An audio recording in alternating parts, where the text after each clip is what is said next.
Aravalli LCB પોલીસે ફિલ્મી ઢબે વિદેશી દારૂ ભરેલી 2 કાર ઝડપી પાડી છે।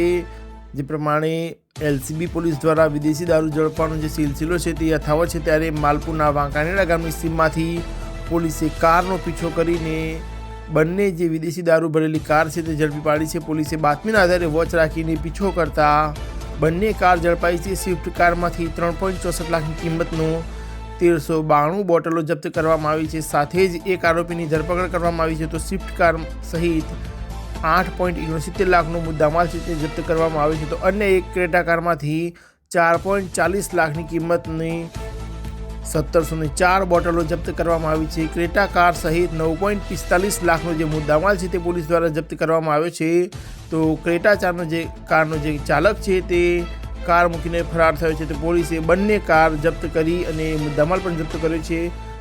વધુ કાર્યવાહી હાથ ધરવામાં આવી છે। તો જે પ્રમાણે અરવલ્લી એલસીબી પોલીસ દ્વારા સતત જે વિદેશી દારૂ ભરેલી કાર જપ્ત કરવામાં આવી છે, ત્યારે 2 કાર છે તે ઝડપી પાડવામાં આવી છે। વિદેશી દારૂ ભરેલી જે કાર છે તેનો પીછો કરવામાં આવ્યો છે। ફિલ્મી ઢબે પીછો કરીને બંને કાર ઝડપી પાડવામાં આવી છે।